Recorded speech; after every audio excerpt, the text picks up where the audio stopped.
यह कहानी एक चंद्रवंशी राजकुमार भरत के बारे में है, जो बुद्ध की शिक्षाओं से प्रेरित होकर बुद्ध के सानिध्य में भिक्षु के रूप में दीक्षित हुए। बौद्ध संघ में एक नियम था, जो भी भिक्षु दीक्षित होते थे उन्हें भिक्षा मांगने के लिए अलग अलग जगहों पर जाना पड़ता था। इसीलिए बुद्ध अपने भिक्षुओं को उपदेश देने के साथ साथ भिक्षा मांगने के लिए भी भेजते थे। एक दिन भरत को महात्मा बुद्ध ने भिक्षा लेने के लिए एक श्राविका के घर पर भेजा। महात्मा बुद्ध को प्रणाम कर भरत भिक्षा मांगने के लिए चल पड़े।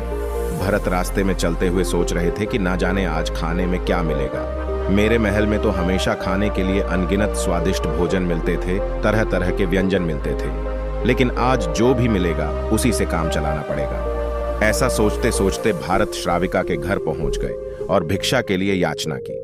श्राविका ने भरत को घर के अंदर बुलाया और बैठने के लिए कहा और भारत को भिक्षा देने के लिए भोजन लेने अंदर चली गई। श्राविका जब अंदर गई थी तो भरत पुण्य अपने प्रिय भोजन के बारे में सोच रहे थे। उनके मन में अभी भी महल के वही स्वादिष्ट व्यंजन घूम रहे थे। साथ ही वे श्राविका के रूप को देखकर भी मोहित थे। श्राविका को देखकर भरत एक अलग ही प्रकार की अनुभूति महसूस कर रहे थे। इतने में श्राविका भोजन लेकर आ गई। जब श्राविका भोजन लेकर आई तो भरत अचंभित रह गए।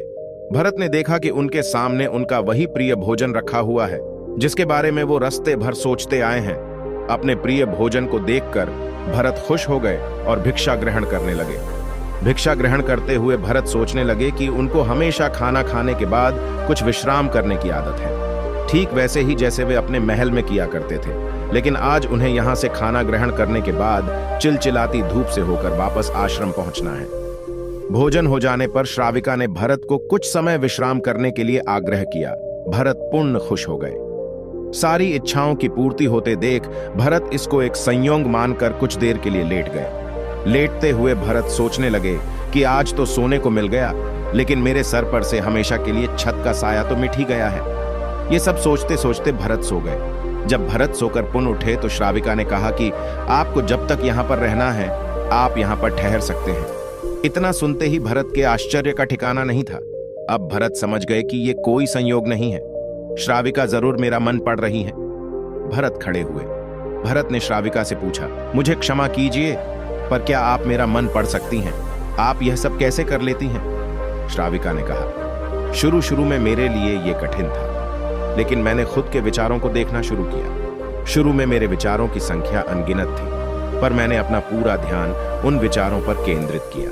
मैंने बिना पक्ष विपक्ष के अपने विचारों को देखना जारी रखा। धीरे धीरे मेरे विचारों की संख्या कम होती गई। मेरे सारे व्यर्थ विचार दूर होते गए।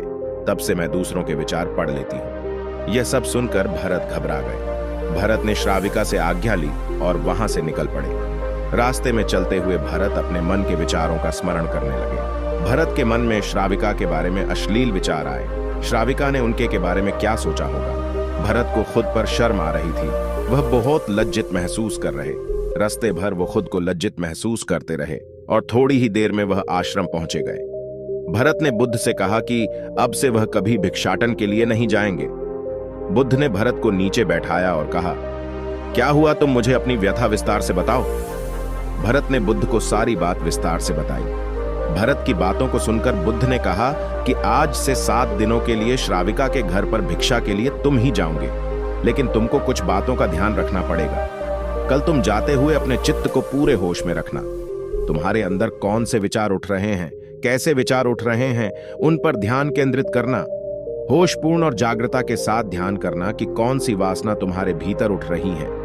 इन सभी का ध्यान करते हुए जाना और फिर वापस आकर मुझसे विचार विमर्श करना। अगले दिन भरत बुद्ध के बताए अनुसार पूरे मार्ग में अपने होश को जागृत रखते हुए चल रहे थे। भरत आज पूरी तरह से जागे हुए थे।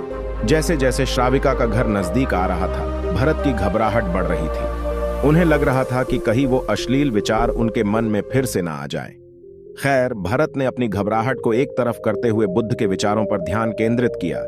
जब भरत श्राविका के घर पर पहुंचे तो उसके दिमाग में केवल एक सन्नाटा था, जिसके भीतर कोई वासना नहीं, कोई कामना नहीं, ना कुछ अच्छा पाने की इच्छा थी, ना कुछ खोने का डर था। भिक्षु भरत ने भिक्षा ली, ग्रहण की और वहां से वापस निकल गए। आज भरत रास्ते में नाचते हुए आए। आज उसको जिस आनंद की अनुभूति हुई वह अद्भुत थी। आज से पहले इस आनंद को उन्होंने कभी महसूस नहीं किया था। भरत खुशी से झूमते हुए आश्रम पहुंचे और वाहन जाकर बुद्ध को प्रणाम किया। बुद्ध को प्रणाम कर उन्होंने सारी बात बुद्ध को बता दी। भरत की बात सुनकर आगे बुद्ध कहते हैं कि सभी लोगों के मस्तिष्क में रोज हजारों सवाल आते और जाते हैं। हजारों बातें आती हैं जिन पर काबू पाना उनके लिए असंभव सा लगता है, क्योंकि जब विचारों का आना शुरू होता है तब हम होश में नहीं होते। विचार आते रहते हैं और हम उन्हें अपना मान लेते हैं। यही गलती हर कोई करता है। लेकिन यदि कोई व्यक्ति उन सभी विचारों पर पूरा ध्यान केंद्रित करे और अपने मस्तिष्क को जागृत रखे तो वह जान सकता है कि कौन सा विचार सही है और कौन सा विचार गलत है। और जब आप ऐसा करना सीख जाते हैं तो किसी भी तरह के विचारों को काबू में किया जा सकता है। धीरे धीरे एक ऐसा समय भी आता है जब आपके मन में कोई विचार नहीं होता है तो सिर्फ एक सन्नाटा, जहां आपको असीम शांति का अनुभव होता है। तो दोस्तों, आज की इस कहानी को पढ़कर आप इस कहानी का भाव समझ ही गए होंगे। आप समझ गए होंगे कि अपने विचारों को कैसे काबू करना है। और जब आपके विचार काबू में हो जाते हैं तो आपका मन भी काबू में हो जाता है। आप जानते ही है कि हर व्यक्ति अपने मन के कारण ही बनता है और मन के कारण ही बिगड़ता है।